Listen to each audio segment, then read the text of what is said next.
Hey guys, in this video we are going to talk about the relationship between the acid strength and their Ka values. So what we are going to take a look at is what is Ka and then how we use it to predict acid strength. So how Ka is used.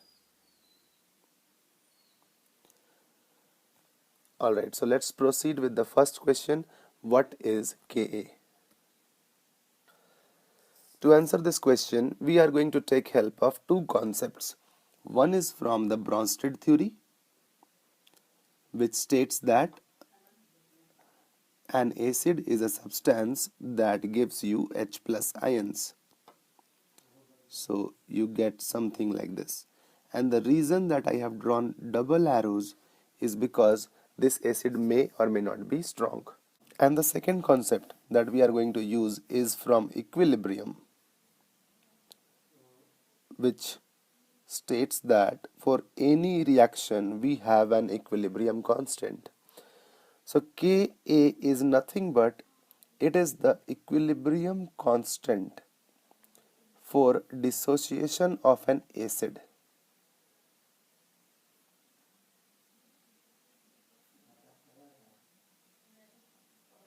So how do we write Ka for this equation? We write Ka equals to the concentration of H plus into the concentration of A minus divided by the concentration of Ha. That is, Ka is the equilibrium constant for acid dissociation. Now if you look at this equation carefully, you will notice that if H plus is more, then the value of Ka will be high. So we can write more H plus means large Ka. And what kind of an acid produces more H plus? Obviously if the acid is strong.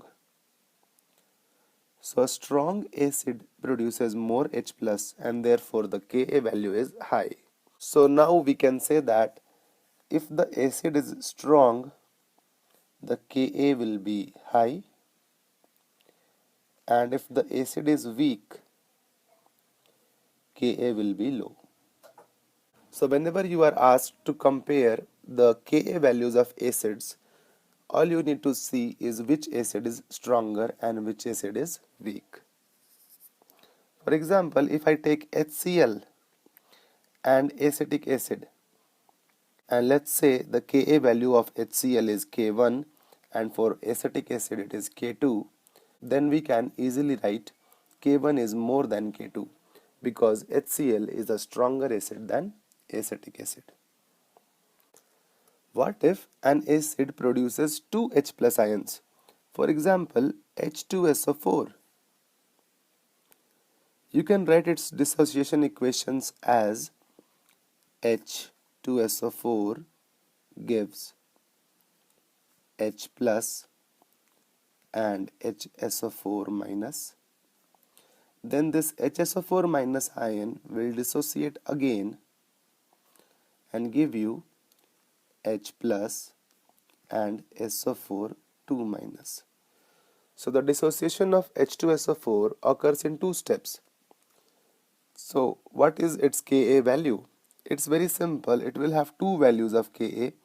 One will be called Ka1 and the second will be called Ka2.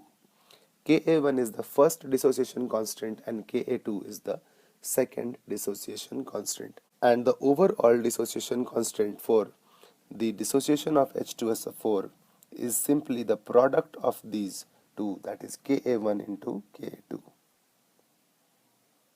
Now that we understand the meaning of Ka, let's use it in some questions. So we have two acids over here. One is the acetic acid and another is its chloro-derivative, and we need to find out which acid has the higher Ka value.